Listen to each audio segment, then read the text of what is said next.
So good to see you. Yeah. Yes.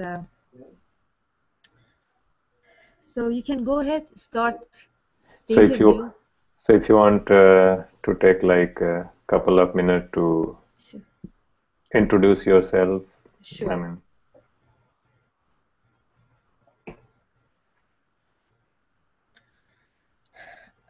Okay. My name is Eli Ruzdar, and that's about it. okay. So Even the name sometimes is not necessary because the name is just a name.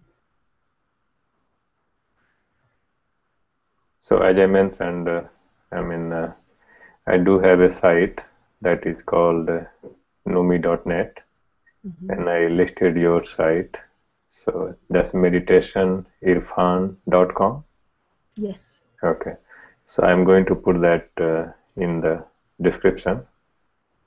And if you agree, I will also create a page for you at numi.net. Hmm. And there I will describe, provide the links, provide some information, whatever is appropriate. So people can find about you more that way. Okay. So I think the first thing I would ask, and I think which is very common question,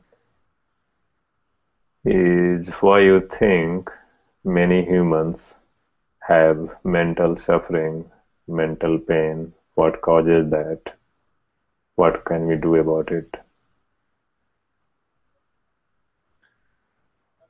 I try to make my answers very short and sweet Sure. and to the point so that people get the point faster. If I want to put it in one sentence, that would be the root of suffering is because we don't know who we are. Okay. That's all it is. So, okay, go ahead. Uh, and if I want to add a few more sentences, it's very simple. The root of suffering is when you think you are something else than what you really are, and you are living this belief.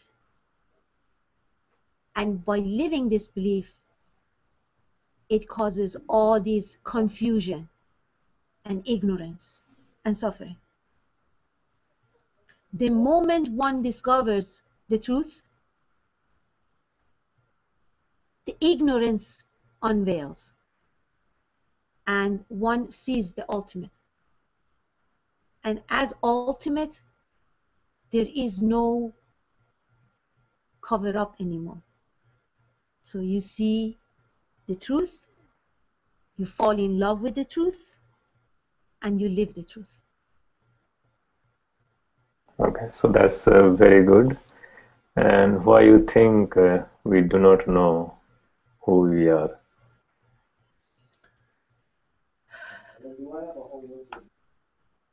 We gonna start as this ignorance starts from very beginning for the play. And in this play of duality, of forms, I as a truth have to believe that I am this body and the mind organism to begin with, and play in this format of time and space of duality for a while. In this play of the form, some body mind organisms get tired of the play, or it's too much for them. The suffering is too overwhelming. They cannot bear this lie. This is not a lie. I shouldn't say the word lie. It is just the cover up. It's just a cover up for a while. That's pretty much what it is. because you as a truth, you would never change. You are the truth itself. But just one little belief, one little small belief in the mind creates this whole entire play of duality. So not everyone is looking for the truth, as you see. In humanity, people are looking for happiness and joy and you know, just comfortable life and good relationship and all of the above. But they don't know the root of all these issues and problems that they have is not because they don't know how to play the game.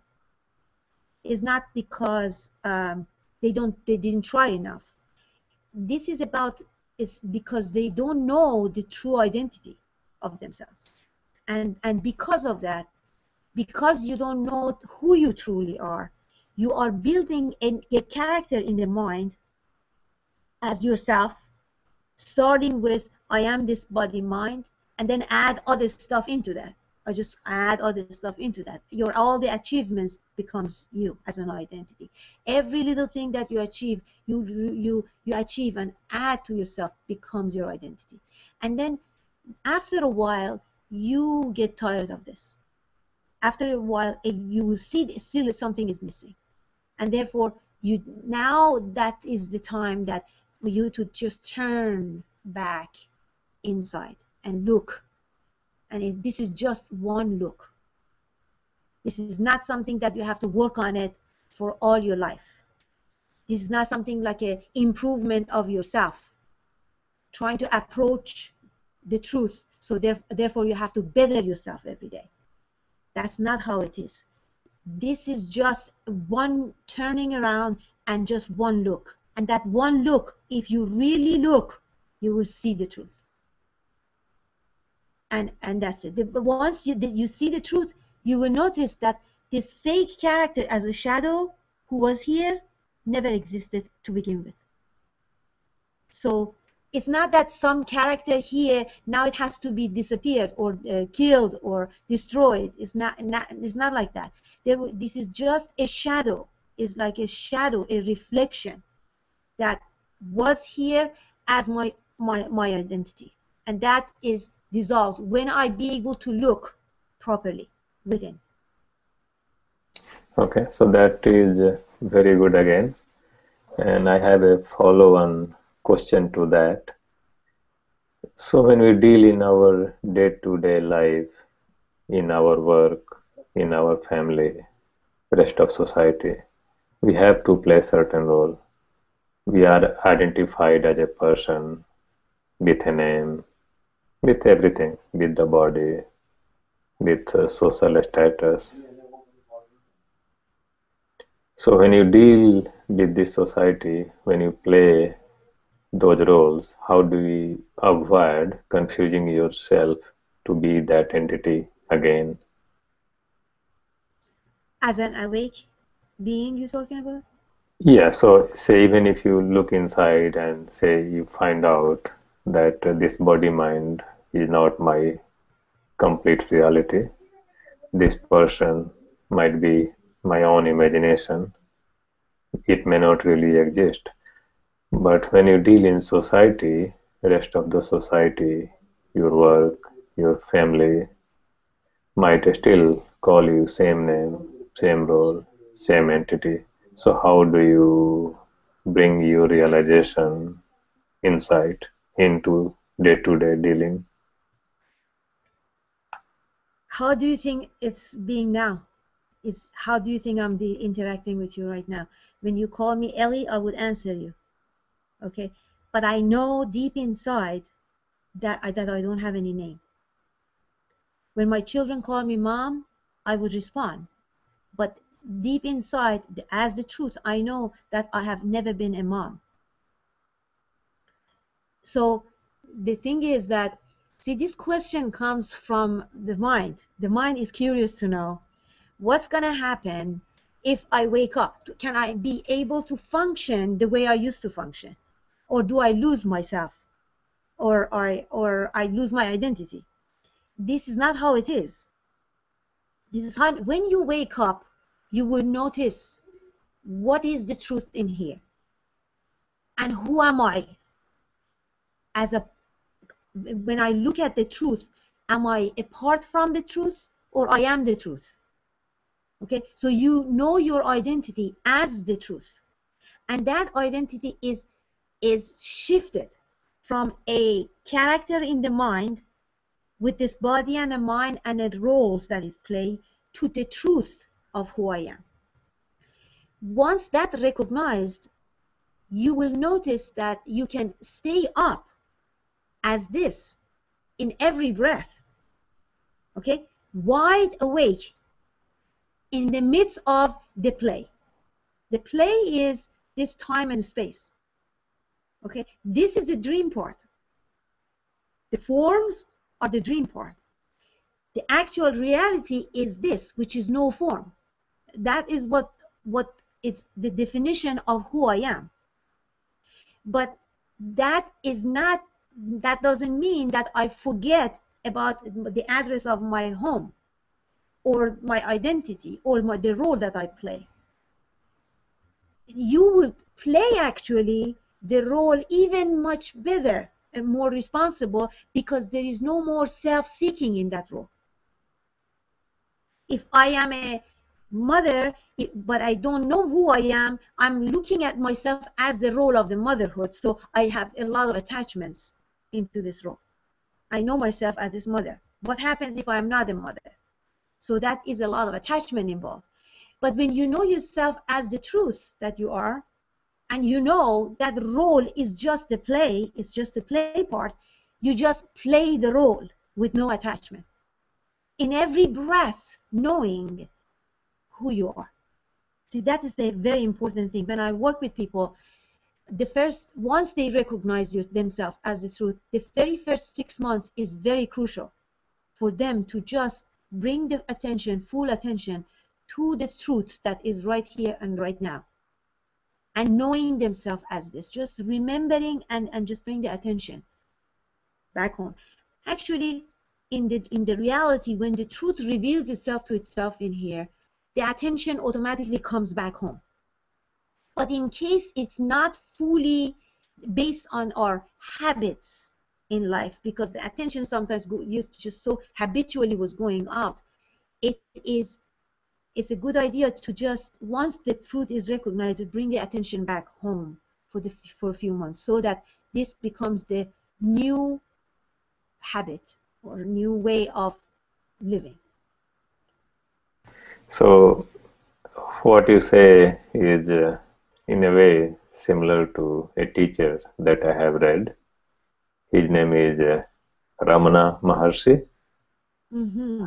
Have you heard of him? Or I heard about him, yes, but okay. I really do not follow anybody's teaching really per se. Yes, I heard about him. Okay. So one follow-up question I had. So say now that you know the reality that you are not really this person, this name, or this particular social or family role. Now say like something that is related to that person or that role. Good news, bad news. Say like your children are doing good, or they are doing bad, or they are in trouble. So how does your reaction to it, your response to it, the emotions you feel, the action you take changes? So how do you relate to everyday situations, people, life now versus before? First of all, it is very difficult for me to predict what is going to come out of this body mind when something happens. It's very difficult. It has to happen in this moment, and in this moment, whatever arises is going to arise spontaneously. So to answer this type of a question is it's not possible for me, because there is really no time. You have to realize that the time, it does not exist. All there is this. In this that I am, in this moment, who I am, whatever can arise, it will arise in me. It's not happening to me. It is happening in this space that I am. And whatever arises, it will, the proper action is going to come as an awake being who is right here and right now. And whatever comes, that is exactly what's meant to be.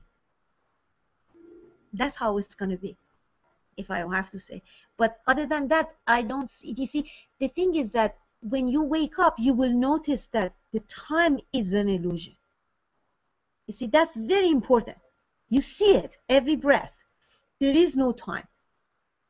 Time is illusion.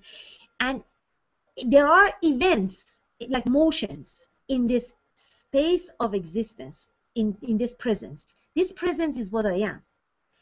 And events are come and go, come and go, and come and go. And that's all there is. And those events, even after a while, you will notice it's really nothing ever happens. Nothing ever happened. So that is the answer. So other question was that, say like, so if people want to discover truth, reality of who they are behind the names, behind the forms, do we have any like recommendation, guidance? Sure. One of the things that I have to, people contact me for retreats, for example. I can tell you that. My retreats are a few times a year. I have the retreats, and it's only limited to 3 or maximum 4 people. That means that throughout the year, out of maybe hundreds and hundreds of emails that I receive, I select only maximum 4 people at a time to attend these retreats. And it's not because any particular reason. It's because that being that I see and interact needs to be, I have to see that readiness, that burning desire in the person. And that burning desire has to be authentic. Authenticity of that means it's not for any particular reason. I mean, this person can say, someone is saying, I want to be happy. I want to be just in peace. I want to be able to enlighten or deal with other people and have it. This is not a true, authentic desire. Because, in other words, if that person who wants to be happy and fulfilled and have a better relations and all that, that person itself is not real. It's not authentic. So this person in this dream will never seize the ultimate truth. Never happens. So if they want to have a better dream, okay, this path is not for them. You can go and do meditate and keep yourself quiet and then have a decent kind of a life. That's fine. But other than that, it's not really. This is not for them. This path is for someone who wants to know the truth with no reason, for no reason whatsoever. It doesn't have to be, how can I say, it should not be anything other than who am I? I mean, and that is not because any specific purpose. That is the authentic desire. But anything other than that, it's not ready. And this being who is so ready for just knowing the truth has the courage to make that leap, that jump that I'm talking about. That jump is symbolic. This is a mental. It's not really physical. So I am very selective with this type of people who contact me. And that readiness, that maturity is not necessarily is based on someone's age, and how many years does this person has done meditation or seeker, none of that. That readiness is some sort of a desire in the heart that to know the truth. That's very important. Okay. So in the beginning, to answer to the first question, you mentioned that one basic problem is identification with the body, identification with the body mind. So do you think like truth is independent or separate from body mind? Is it No. okay? No, the truth is, and the body mind are one ultimately. Okay. Ultimately, these are all one. I mean, Okay. the manifested and unmanifested are all one. But at the beginning, when you are trying to find the truth, then it needs to be some sort of a distinction between them. First, you have to say, this is how it works in this path.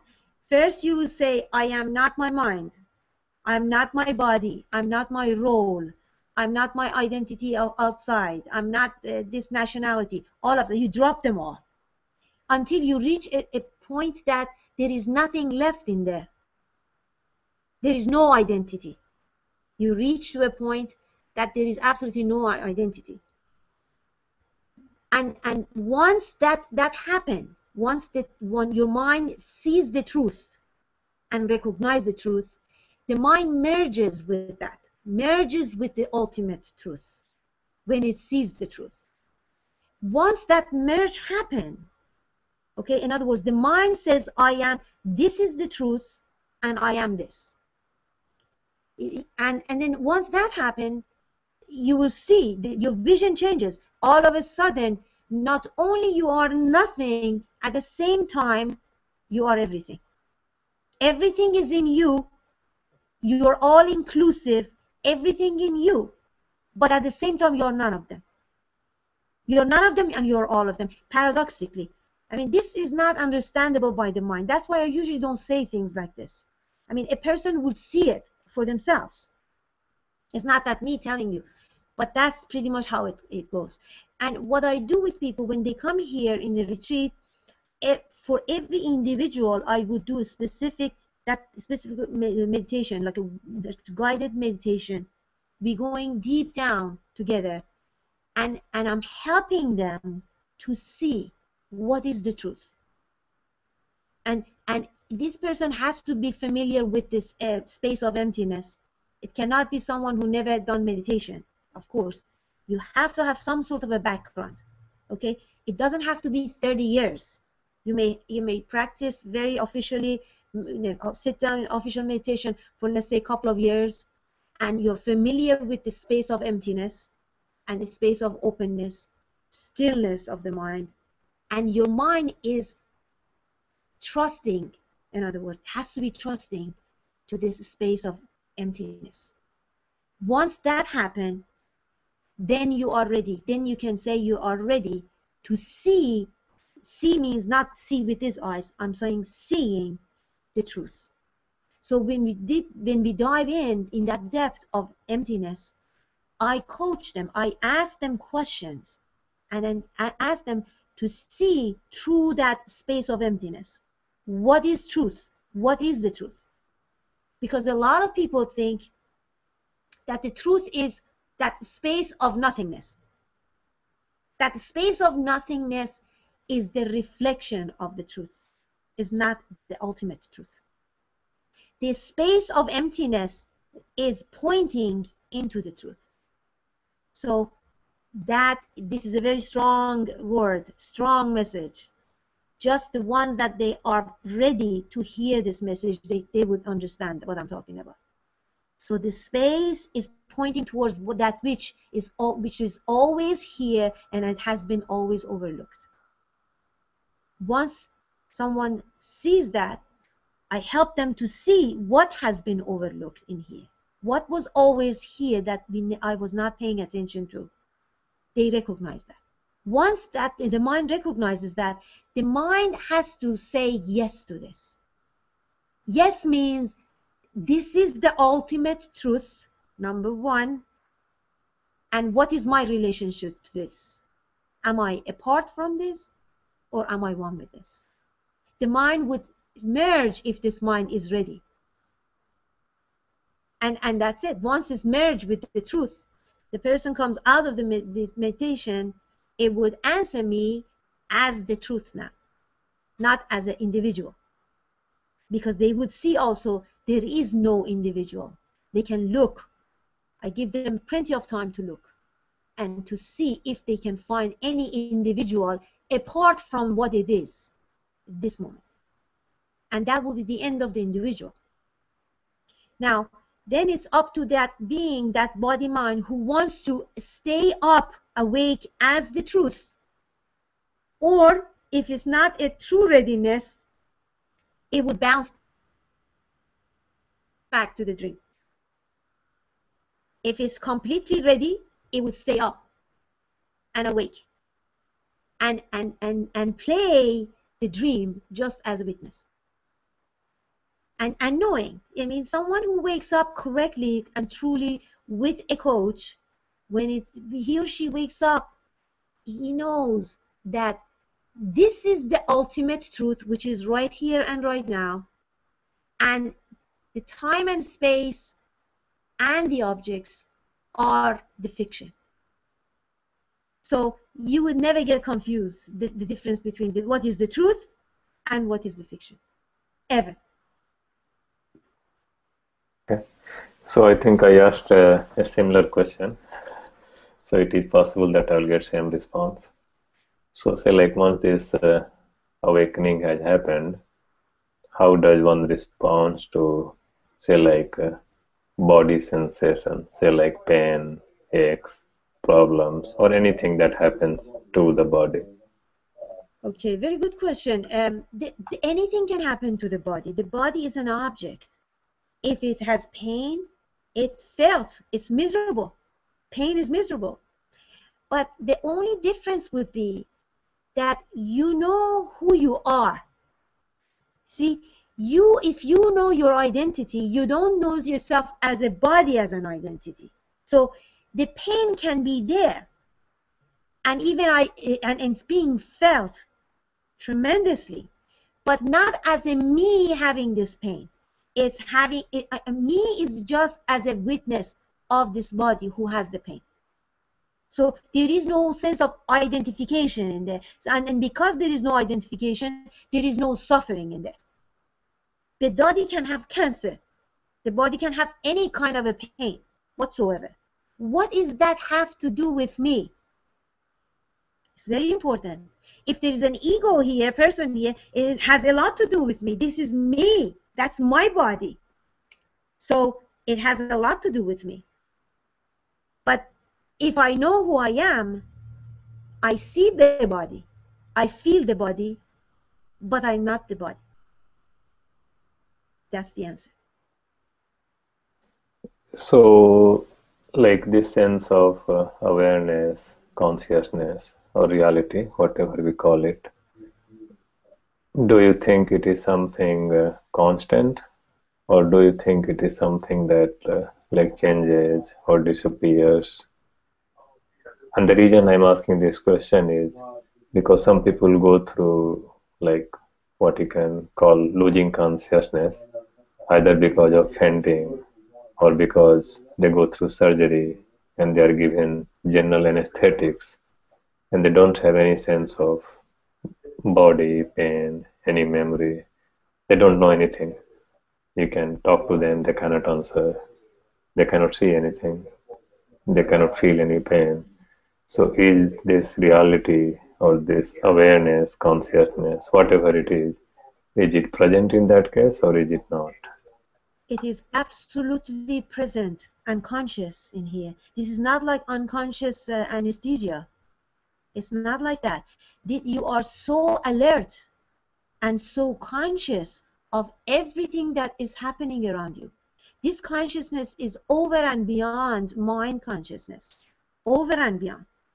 It's very alert and it feels everything exactly. So it's not a detached, ignorant consciousness. This is very alert, involved, awake, ever presence, so here, so now, awareness. But I don't want to call it just awareness. This is not just awareness. This is existence. This is all there is. This is existence. It feels like an existence, not just awareness. Awareness is one of the characteristics of who I am. So the question I had was, so whatever name we give it, we don't have to call it awareness, consciousness, but whatever name we give it, do you think it is present even when body is unconscious, say like because of going through surgery or because of having fainted? Or do you think in those cases this awareness, this consciousness, this sense is not present? Why can't we, why I can give you a simpler example that everybody experiences. If somebody doesn't never experience the kind, like that kind of unconscious kind of a feeling, like anesthesia, but everybody goes to bed and sleeps every night, okay? When somebody sleeps at night for 8 hours, when they wake up, you can ask them, did you have a dream or did you have a deep sleep or no dream? The person answers, oh no, I didn't have any dream, I have a deep sleep. Who is the one who's aware of that deep sleep? Who's answering? Yeah, but who's answering? No, but deep sleep is a little bit different, isn't it? Even if yeah, but you know something, your mind is this question is from the mind, very strongly from the mind, and the mind wants to get this answer. I don't know, and then these answers is like a collection of knowledge, wants to collect all these knowledge. But I have to tell you that this kind of a question is not going to help you. It's not going to help even your audience to wake up. It's not going to help them. Okay. Whether or not I say, yes, I went through anesthesia. Okay. So if I tell you, okay, I was not aware or I was aware, it doesn't really make that much of a difference. But one thing I'm telling you for sure, there is something here is always aware of everything, including when you go to deep sleep. You know whether you have a deep sleep or you had a dream. Who knows that? That knowing that is here, that conscious knowing is here, is real. That is authentic. That's all I have to tell you. Okay, that makes sense. Okay. So one question that we had was, so once someone realizes this truth, this reality, how does it impact like their relationships, their perception of death, their perception of birth? Well, actually, it is very simple. Once you know the truth in here, by using this body, you recognize the truth. That's what's happening. You would realize there is no any specific entity like a person in here living. That's for sure. There's no doubt free. Okay? All you feel is a presence of existence that is here, who is embracing this body, mind, organism. Okay? So once that vision changes, so you see yourself as the totality who is embracing this body, this totality is embracing everybody. So there is only this exist. That's only this. There is no people like an individual. So if there is no person here, there is nobody there in that body.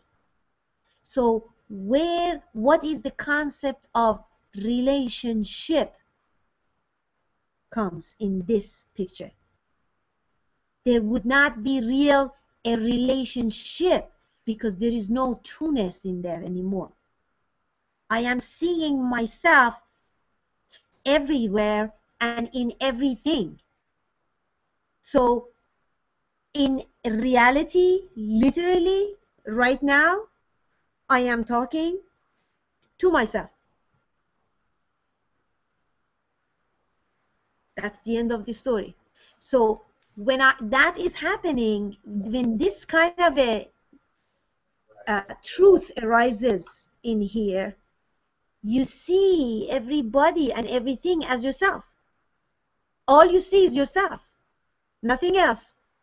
So how do you interact with yourself?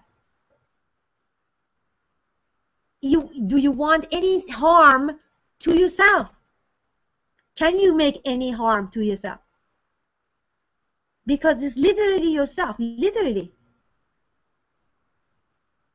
And when you see wrongdoings, is not going to be judgment anymore, because you know what is happening in that body mind. You know that I as a truth in that body mind forgot who I am,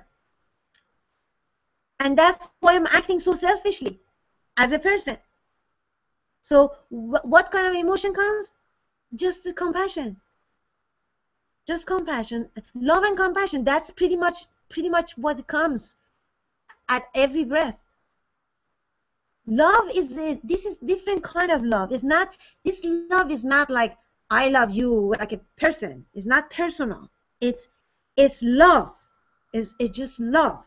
I love this glass of water. This I love. I love this. I love. That's kind of a love.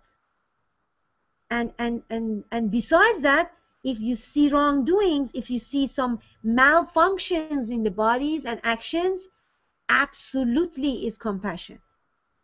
Absolutely. Absolutely. Nothing else. But meanwhile, any emotion can arise. I always tell people, people think that somebody wakes up to the truth, it should not have any thoughts, any emotions, any feelings. As a matter of fact, that's not true. Sometimes very, very strong emotions arises. Some memories always comes, even from the past. It was just like is like a storm, all of a sudden just comes and feels and be felt very strongly. But you as a truth, just feel it, just observe it, not identifying with this person and his story anymore. And then, so whatever that emotion and feeling that was lingering there, it would dissolve. It arises, it being felt, and it subsides. It just melts. Everything melts in you. Nothing in your present ever can survive. You are like a fire. Everything approaches you, it just dissolves in you. So different religions, different traditions, they have their own definition of God. And I think by God, most religions or most traditions or people are trying to explain how everything happened, who created everything, who decides everything. So do we have, as a result of your experience, your awakening, or your inquiry, do we have any definition or any idea about who this God or creator is? To answer it very simple, there is a truth in here. Okay, it's ever present, self-shining, all-inclusive, conscious, alive, never comes, never goes. never been born, is not going to die. And I am this. I am not apart from this. I am this. This is what I am. This is the ultimate truth. Other than this, that is so here and so present, there is nothing else exists. So this me as a character, when that dissolves, that God who created me as a character also goes with it.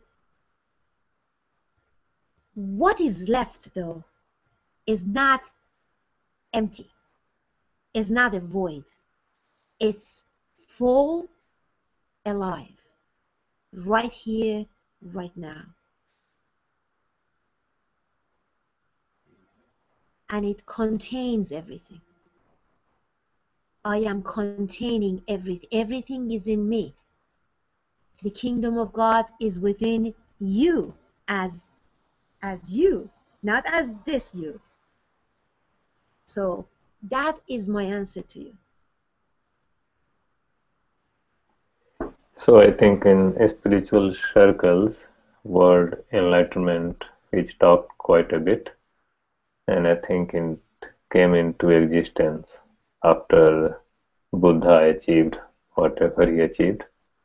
Call it enlightenment, nirvana, and I think that is the word that was used in English language to describe the new reality, the new condition of Buddha after his whatever major event happened in his life.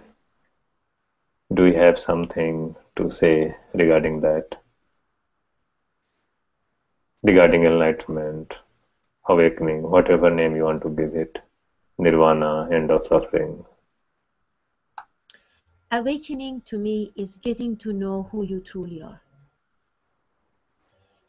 And enlightenment, I would call it liberation. Let's put it this way. When the mind is free from becoming the truth, when the mind recognizes that this is the ultimate truth and I am not apart from this truth and I am this truth, it drops like a drop in the ocean. And that mind that it used to be all into seeking for myself, self-seeking thoughts, which was most of the thoughts that was coming into human being, that let's say 80% of those self-seeking thoughts, it dissolves on its own, effortlessly. And then the only 20% of the thought that remains, these are not the self-seeking thoughts anymore. There's no me in it. It's like there's no this little poor little me that I have to take care of in a future. There is a future that I have to take care of this poor little me. That drops completely. But what is left is very simple mind, a mind who is in your service. What it is that you want the mind to, the mind do it for you. I want to calculate these calculations. I am going to sit down and do it. Okay? I have to go to the bank. I have to interact and I have to do some financial interaction. The mind would do it for you. But this mind is not looking for itself in that particular interaction. Because the mind now knows what is the ultimate truth. What is the boss here? What is the reality? Okay, so therefore this mind is liberated from seeking, because this mind was frustrated. Why the people are suffering? Because the mind is frustrated to become something that it can never become. If this mind tries to be good, tries to be loving, tries to be unconditional loving, this mind as an ego can never be unconditional lover, ever. Because if I know myself as this and you as that, there is no such thing as unconditional love. My love towards you is conditional. If you're good to me, I'm good to you. That is condition, pure. But when this character in the mind, as a me, recognizes that there is only the truth, this is the only truth, and I am this truth, I am this, that means I am not a thing, I am this open space of empty existence, presence, who's right here and right now. When that shift happens, then this mind is free, liberated from self-seeking. So therefore, the quiet of the mind is inevitable. This mind will quiet down. You don't have to try it. This mind will be, attention would automatically comes to this presence of being, because attention doesn't see everything else more important than this. This is the more important, this is the true gem in here and right now. So the attention automatically comes home, effortlessly. I always say that when you know who you are, it is effortless to be who you are. It's even easier than every breath. To be who you are is prior to even taking a breath. So if there is still an effort to become this or to be this, you're not one with it. Still there's a duality in there. The liberation happens when there is no more duality in here. There is no effort to try to become this, because you know that you are already this. You are nothing but this. There is nothing only, this is only thing there is in this moment. And it's always this moment.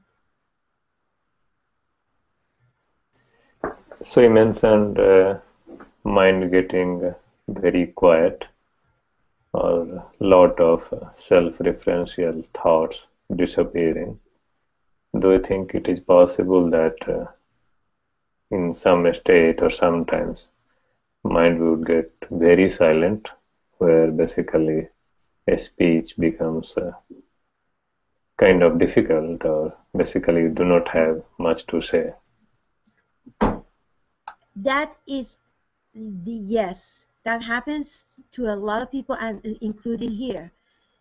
In general, and as a day in and day out, for me to talk especially about the truth is impossible.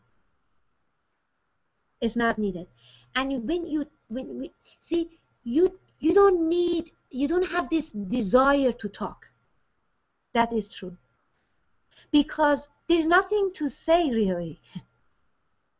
What it is that it's important to say? Unless you want to talk about the story of yourself. And the story is not real anyway. There's nothing is happening here. So for me, nothing ever happened. So what to talk about? What is there to talk about?